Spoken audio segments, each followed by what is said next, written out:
मालेगाव शहर पुन्हा एकदा हादरलं असून अरीब अहमद आतिक अहमद वय वर्ष 20 राहणार मालेगाव या संशयित नराधम तरुणानं एका 7 वर्षीय बालिकेवर छत्रपती शिवाजी महाराज टाउन हॉलच्या जुन्या महानगरपालिकेसमोर ही बालिका लहान मुलींसोबत खेळत असताना तिच्यावर लैंगिक अत्याचार केलेत। या घटनेची माहिती समजताच तेथील स्थानिकांनी त्याला वेळीच पकडून किल्ला पोलीस ठाण्यात आणून पोलिसांच्या स्वाधीन केले।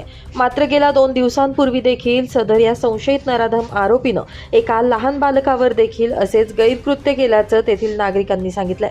दरम्यान टाउन हॉल परिसर, तुटक्या भिंती, इमारती, संरक्षण गेट नीट नसणं यामुळे हा परिसर नेहमीच नशा करणाऱ्यांचा अड्डा बनला असल्याचं बोललं जात आहे। यामुळे या ठिकाणी वेळीच महानगरपालिका आणि पोलीस प्रशासनानं मिळून अंकुश आणला पाहिजे अशी नागरिकांकडून मागणी केली जाते। या प्रकरणी रात्री उशिरापर्यंत गुन्हा दाखल करण्याचं काम सुरू होतं। संध्याकाळचा टाईम होता, टाऊन हॉल शाळा आहे आपली, तिथं कोणीच राहत नाही संध्याकाळच्या वेळी।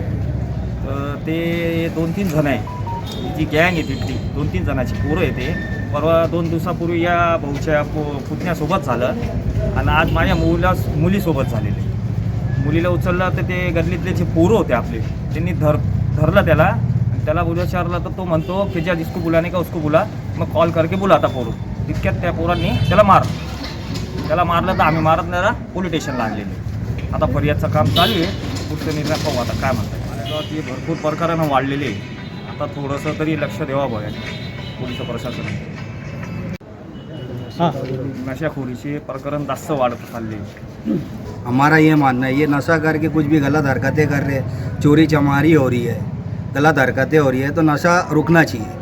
ये नशे की वजह से हो रही है, कुत्ता गोली, गांजा, अफीम, चरस, ये जो नशा हो रहा है ये रुकना चाहिए, बस हम ये चाहते हैं। ये अपने बच्चे वहाँ खेलने जाते ना टाउन हॉल में असर के बाद, तो ये बच्चे लोग के साथ ऐसी गलत हरकत कर रहे हैं। तो अपने घर का भी बच्चा है, उसके साथ इसने हरकत की है और एक छोटी बच्ची है आज उसके साथ की है।